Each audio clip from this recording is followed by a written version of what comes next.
Bem-vindos às Conversas da Diáspora, uma iniciativa da Direção Regional das Comunidades do Governo dos Açores, através da qual, todas as semanas, à segunda-feira, às 18 horas dos Açores, através do site Comunidades Açores, da página oficial do Facebook, nós temos vindo a conhecer e a partilhar percursos de vida de cidadãos estrangeiros que escolhem os Açores para viverem connosco o seu projeto de vida. E há, felizmente, para nós, cada vez mais estrangeiros residentes nos Açores. De acordo com o último relatório, recentemente conhecido, relativo ainda ao ano de 2023, residem oficialmente nos Açores 6.273 cidadãos estrangeiros, em todas as ilhas dos Açores, provenientes de 98 países diferentes. Alguns deles são angolanos, oficialmente residem 58 cidadãos nascidos em Angola e considerados ainda estrangeiros no nosso país, sem contar naturalmente com um número incontável de angolanos que, vivendo embora nos Açores, não são estrangeiros, ou porque nasceram antes de 1965, ou porque adquiriram, entretanto, cidadania portuguesa também. Desses cidadãos angolanos que convivem connosco nos Açores, já tivemos a oportunidade de conhecer dois nas últimas semanas, nomeadamente a professora Cristina Borges, em São Miguel, e a produtora Neuza Muzemba, na Ilha Graciosa. Desta vez regressamos a São Miguel para conhecer outro cidadão que nasceu em Angola e vive há longos anos na Ilha de São Miguel, em Ponta Delgada, com um percurso de vida muito interessante também. Chama-se Marcelino Congo, nasceu de facto em Angola, onde teve, aliás, os primeiros contactos com imigrantes açorianos. Aos 12 anos de idade, visita os Açores e radica-se aqui, tendo concluído o ensino liceal na escola secundária Antero de Quental, em Ponta Delgada. Enquanto estudante, trabalhou no jornal Correio dos Açores, onde foi também colunista. Ingressou na Universidade dos Açores e, posteriormente, mudou-se para o Porto, onde se licenciou no Instituto de Ciências Biomédicas Abel Salazar. De regresso aos Açores, foi docente em diferentes escolas públicas da região. Voltou ao Porto para ingressar no mestrado de Engenharia Alimentar na Universidade Católica Portuguesa. De novo nos Açores, exerceu as funções de diretor de qualidade na empresa Insulac. Mas a ânsia do conhecimento leva-o novamente para fora dos Açores para concluir o doutoramento em Biotecnologia na especialidade de Microbiologia. Exerce então funções de investigador na Universidade de Cork, na Alemanha, na Irlanda, também na Universidade de Cornell, em Nova Iorque, nos Estados Unidos da América, e ainda na Universidade de Guelph, no Canadá, onde, aliás, orientou alunos de mestrado. Regressa às nossas ilhas, mais uma vez, e exerce funções de docente na Universidade dos Açores e na Escola Superior de Enfermagem. Mais tarde, torna-se diretor de projeto no Inova, Instituto de Inovação Tecnológica dos Açores, onde exerce igualmente funções de investigador, docente e orientador de estágios. É autor do livro São Jorge, o Queijo e a Ilha, 500 anos. Mais recentemente, desenvolve o projeto Crianças Sem Fronteiras, que tem apresentado em diferentes escolas do país, com o objetivo de ajudar as crianças de hoje a celebrarem a diversidade. É também autor do livro infanto-juvenil Os Camelos dos Estados Unidos e do CD musical Vamos Ter Amigos. Colabora com a instituição A Pequena Semente, que acolhe crianças necessitadas em Angola e dinamiza workshops artísticos para crianças e adultos. Foi aluno do Conservatório Regional de Ponta Delgada e membro do Orfeão Edmundo Machado de Oliveira. Atualmente, dedica-se a outra arte, à pintura, tendo já, inclusivamente, realizado diversas exposições na nossa e sua região autónoma dos Açores. Marcelino Congo, bem-vindo às Conversas da Diáspora. Boa tarde, obrigado por Boa tarde, obrigado pela convite. disponibilidade. Nós estamos aqui perante uma vida que é praticamente toda ela vivida nos Açores ou com ligação direta à nossa região. Uma pessoa que vem de Angola com 12 anos fixar a residência definitiva nestas ilhas, embora, como vimos, com algumas interrupções circunstanciais para efeitos de valorização do currículo académico, considera-se naturalmente um açoriano como nós, não é? Certo, certo. A minha açorianidade começou, tinha eu 10, 12 anos, como referiu, que em Angola tive os primeiros contactos com a comunidade imigrante açoriana, porque a escola onde eu estava tinha aquilo que se chama aqui uma filarmónica, e como sabe, os açorianos, seja para onde vão, normalmente têm estas suas celebrações com filarmónicas, e a nossa escola foi convidada para uma destas celebrações na zona da agropecuária em Angola, e foi a primeira vez que tomei contacto com este, digamos, sotaque cantado dos Açores, que muito me surpreendeu, nunca tinha ouvido, e também com algumas coisas, como, por exemplo, o primeiro contacto com a sopa de Espírito Santo, que Aham. me ficou na mente, e desde então sempre tive curiosidade de visitar os Açores, o que veio a acontecer pouco tempo depois. É verdade, portanto, o primeiro contacto com os Açores, curiosamente, foi através da música, à volta dos 10 anos de idade, mas já aos 12 anos, 2 anos mais tarde, tenho a oportunidade de vir conhecer os Açores e, inclusivamente, de fixar a residência aqui.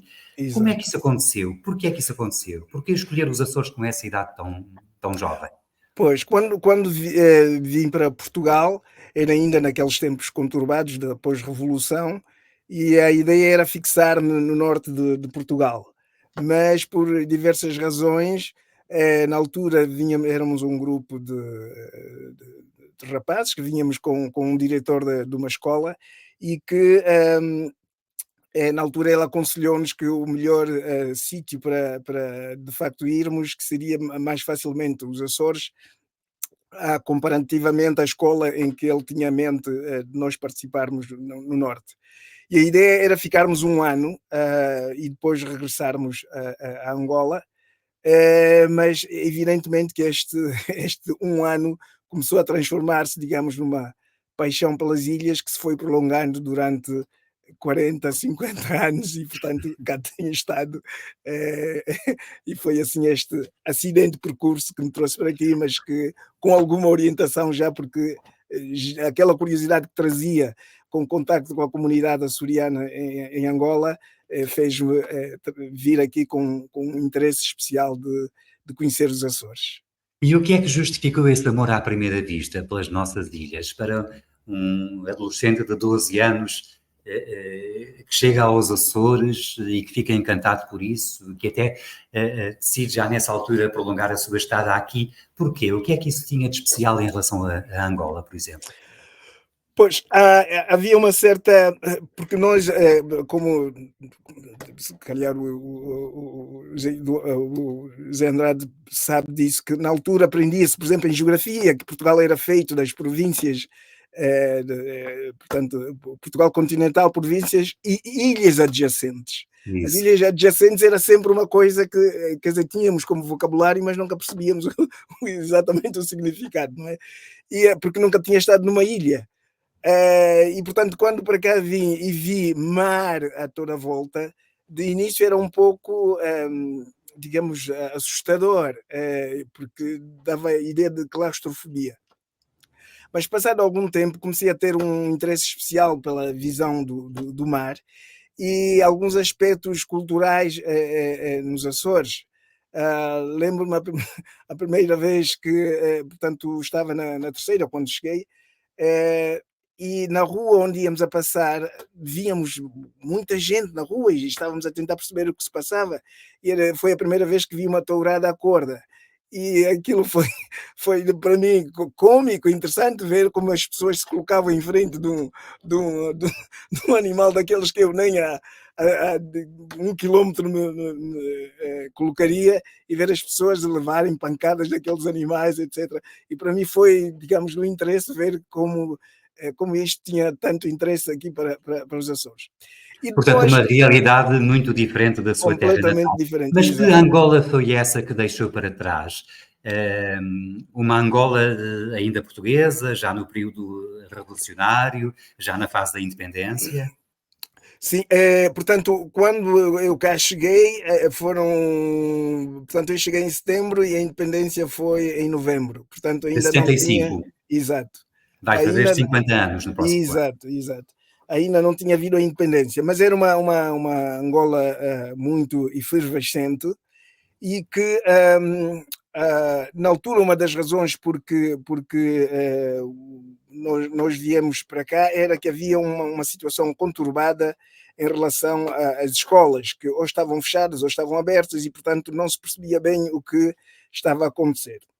E então, por sugestão de algumas pessoas que estavam à frente da escola, decidimos vir para Portugal, mas infelizmente em Portugal estava um pouco na mesma situação, era um momento conturbado e, portanto, as coisas não funcionavam muito bem em termos de escolaridade, portanto, funcionamento das escolas. E essa é uma das razões porque viemos nos Açores, porque nós íamos para o norte, havia alguma confusão. E, portanto, a Angola que eu deixei na altura era uma Angola que estava, digamos, cheia de vontade de abraçar o futuro, mas tal como acontecia em Portugal, era uma indefinição grande, uma certa confusão que existia sempre nestes tipos de revoluções acontecem, e que acabou por ficar na minha memória, foi o que eu trouxe na minha memória, era essa Angola conturbada, com muita vontade de abraçar um futuro melhor. E nesses quase 50 anos que já leva de vida açoriana, continua a manter algum tipo de ligação à sua terra natal? Vai lá de vez em quando, para além dessa ligação solidária que tem através do projeto aqui referido, a Pequena Semente? Sim, sim. Sim, não com a frequência que desejaria ou que desejaria a minha família, mas tenho a minha família por lá, todos os meus irmãos, excepto o que está no Canadá, e portanto mantenho um certo contacto, visitas muito esporádicas, mas mantenho o contacto. E naturalmente, como quem tem experiência de imigração, sabe que um dos problemas que tem é que quando deixa a sua terra, traz uma imagem, como eu estava a dizer, na mente, que fica porque estamos longe. E quando regressamos, sentimos que não é nada disto que eu tinha em mente, não é? É um lugar completamente diferente daquilo que nós imaginamos, e que eventualmente temos mesmo que voltar a adaptar-nos, porque já não nos sentimos, digamos, tão nacionais assim como poderia parecer de início, não é? E, entretanto, criou raízes aqui, familiares, pessoais, académicas, fez uma aposta determinante na sua formação académica. Foi aqui que ganhou o gosto pela ciência, pela carreira universitária. Essa aposta grande, de resto desenvolvida em diferentes universidades de distintos países, foi fruto das circunstâncias da vivência na Europa, em Portugal e nos Açores, ou já era um sonho de infância, digamos assim? Na verdade, era como que um sonho de infância, ah, influenciado pelo meu pai. O meu pai, nós somos 6 irmãos, e o meu pai, sempre que nascia um filho, ele tinha tendência de repetir até a idade de compreender, deste filho entender, ele repetia que tinha um objetivo para ele. Portanto, que tu serás isto em termos profissionais, e portanto ele tinha uma área para cada filho que nascia, não é? E portanto eu sou o terceiro filho, ele desejou que o meu irmão mais velho fosse um político, e foi. A minha irmã a seguir que fosse professora, e foi. E ele desejava que eu fosse ou médico ou cientista. E isto, pronto, fica na nossa mente. E quando vim para Portugal era com essa ideia de me formar inicialmente como médico, mas na altura as condições em termos de poder ingressar em medicina não existiam nos Açores, e portanto indo para o continente não tinha condições económicas para poder fazer o curso, e de maneira que ingressei na altura num curso de ciências, que depois me levou-me a desenvolver a atividade de investigador, portanto, cientista. E sempre cada vez mais, porque de facto começa pela Universidade dos Açores, depois vai prosseguir estudos no Instituto de Ciências Biomédicas Abel Salazar e volta aos Açores. Depois vai fazer o mestrado na Universidade Católica Portuguesa e volta aos Açores. Exato. Depois vai fazer doutoramento em biotecnologia e volta aos Açores. Vai inclusive fazer investigação em universidades da Irlanda, de Nova Iorque, do Canadá e volta aos Açores. Exato. Esse regresso aos Açores sistemático era premeditado, nunca pôs a hipótese de deixar as ilhas, era aqui a sua casa para o resto da vida, mesmo que tivesse que sair circunstancialmente para enriquecer o seu currículo académico? Pois. No início, o primeiro regresso após a licenciatura teve, de certo modo, relacionado com a questão da Bolsa, porque enquanto fiz a licenciatura no Porto, eu recebi uma Bolsa portanto, do Governo Regional, e na altura tinha, digamos, o compromisso de, depois de terminar o curso, vir cá trabalhar por algum tempo. E eu quis cumprir esse compromisso, o que depois de regressar acabou por começar, digamos, afinal a fazer-me sentir em casa aqui cada vez mais. E portanto, todas as vezes que tive que sair, sempre saí com o estado mental premeditado de que iria regressar, e foi sempre isso que aconteceu. E portanto sente que a sua casa académica acaba por ser a Universidade dos Açores? Exato, portanto nos Açores foi onde a primeira vez ingressei na universidade, e portanto comecei de facto diretamente a começar a ter contacto com o que é investigação, e já nessa altura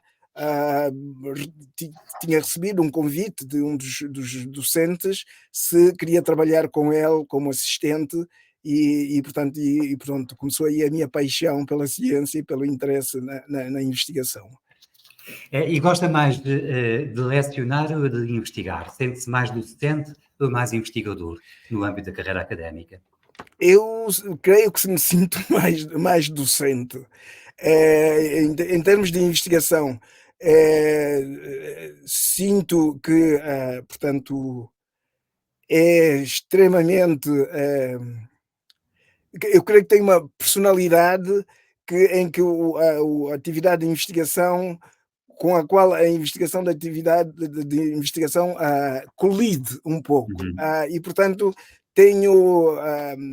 aliás, um parênteses, quando eu ingressei aqui na universidade, como sabe, normalmente temos aqueles testes psicotécnicos, e lembro-me da professora, quando estava a entregar os resultados, chamar-me e dizer: olha, eu tenho uma má notícia e uma boa notícia para si. E ela disse: a má notícia é que o seu teste não é conclusivo, não sabemos exatamente o que você, que área que pode ir. Mas a boa notícia é que o seu teste demonstra que você pode desenvolver a sua vida em qualquer das áreas, quer na área científica como artística, e portanto isso, digamos, de certo modo, alegrou-me.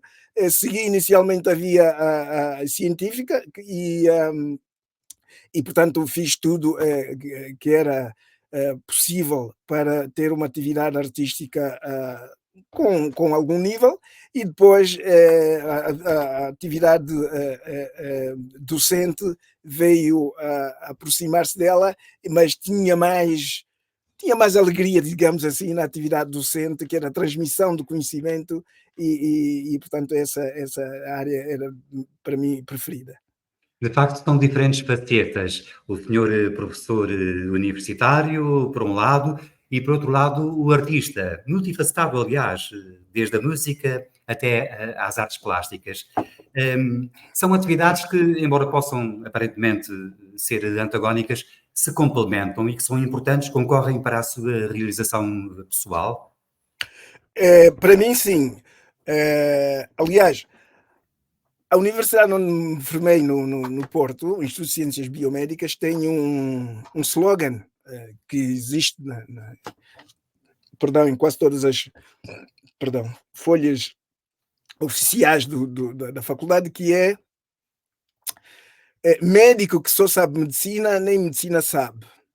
O que era um slogan que estimulava os alunos da instituição a ligarem-se a outras atividades que não só a parte da medicina propriamente dita, que isto era uma escola de formação de medicina e de investigadores. E o patrono da universidade, que era o professor, que agora me foge o nome, Abel Salazar. Abel Salazar, exato, era exatamente isso. Ele era médico, investigador, foi um grande investigador, mas era também artista, era um pintor e escritor bastante bom. E, portanto, isto, não sei se inconscientemente ou não, isto levou-me a, digamos, aceitar de forma mais natural, quando tinha alguma vontade de pisar outras áreas de atividade, sentir que não era anormal, é bom, e era o slogan da minha escola, e portanto sentia-me atraído com isso. E a atividade de investigação para mim era muito cansativa, e a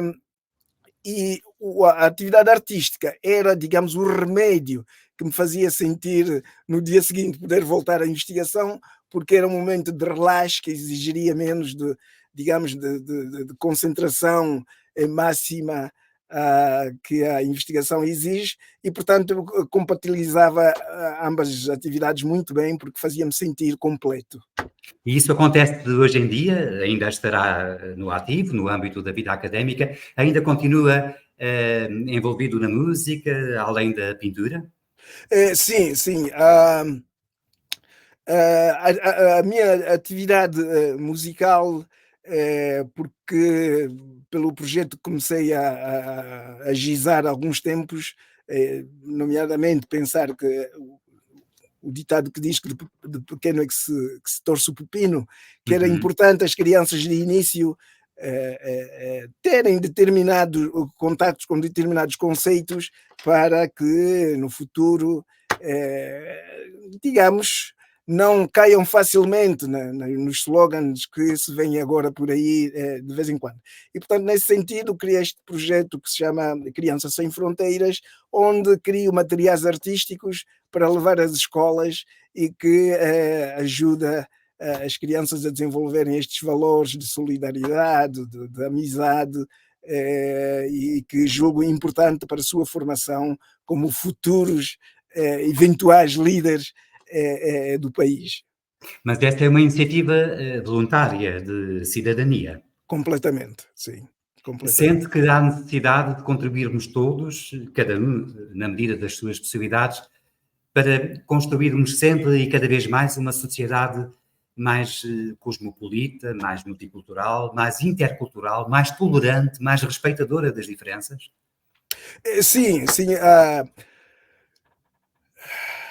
Como lhe falei, como disse no início, o meu contacto inicial com a comunidade açoriana em Angola fez-me criar a curiosidade de vir para os Açores. E, portanto, esse contacto com a cultura açoriana, para mim, foi importante para construir o futuro da minha vida. E, portanto, ao contrário de que algumas ideias que procuram agora, perdão, querer isolar determinadas áreas do planeta para determinadas pessoas, isso é como que o canto do cisne, não é possível, não será possível, e o futuro é de facto cosmopolita, o futuro é para nós interagirmos culturalmente, o futuro é estarmos, aquilo que eu digo às crianças, é estarmos juntos como flores de um só jardim, e, portanto, a diversidade destas flores dá beleza e harmonia ao jardim, e, portanto, é importante desenvolvermos estes conceitos para melhorar o que não funciona bem em termos sociais, porque esse é o futuro. Temos agora um planeta que é a casa de todos, as fronteiras que foram construídas são puramente psicológicas, não são reais, e no futuro essas fronteiras certamente irão desaparecer. Bom, e tem feito a sua intervenção solidária junto das novas gerações, no sentido de as consciencializar para a diversidade, através da música, através da literatura infanto-juvenil, com alguns livros publicados também nesse sentido.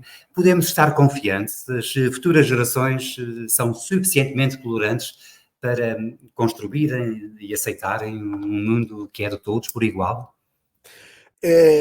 Eu confio, no sentido de que eu estava a ouvir uma conferência ontem onde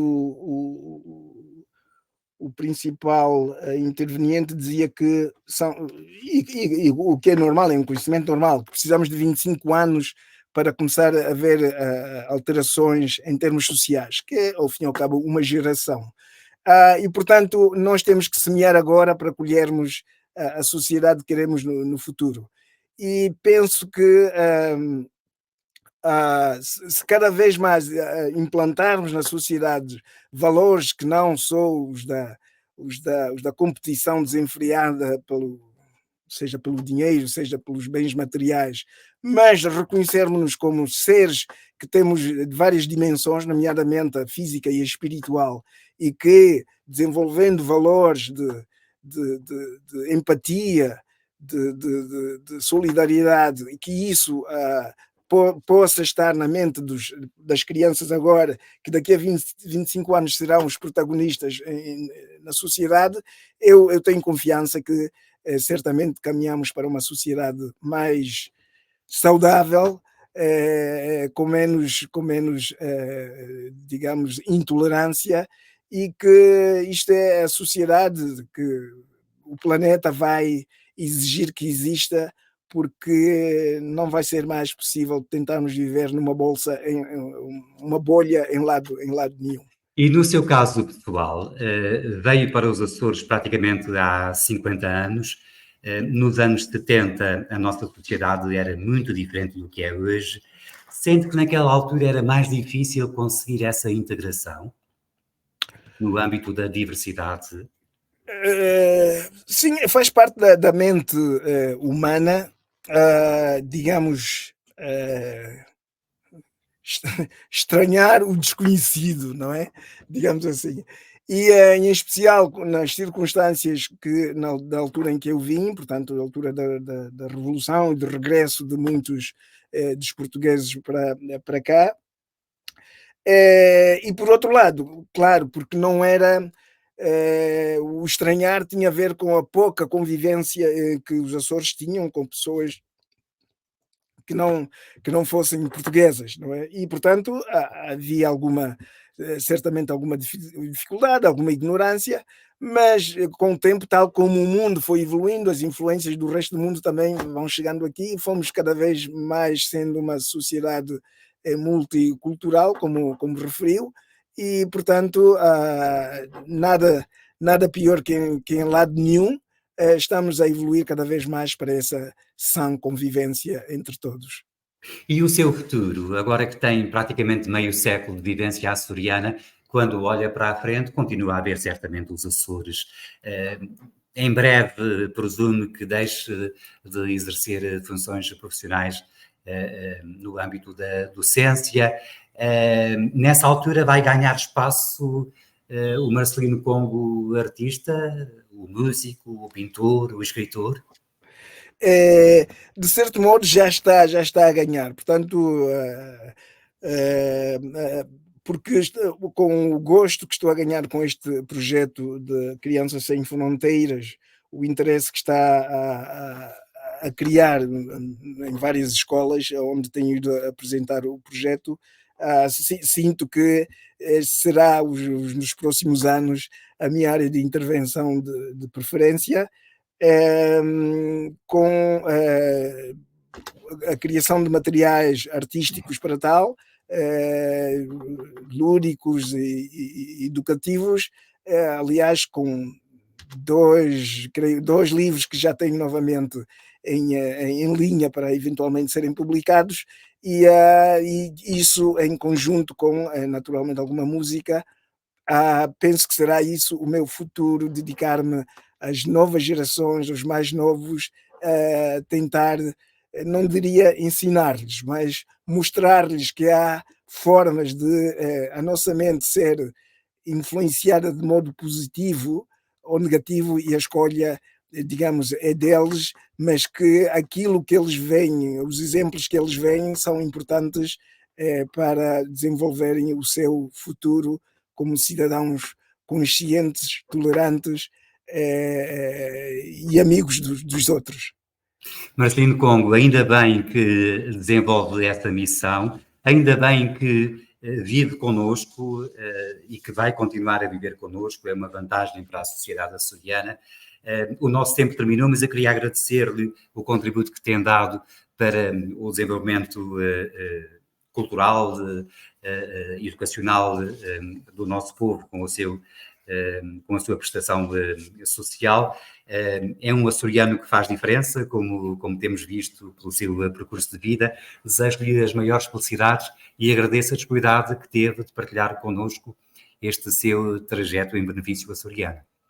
Muito obrigado pela oportunidade e que este projeto, este trabalho que vocês têm feito, de facto tenha difusão para todas as comunidades no mundo e, portanto, muito obrigado.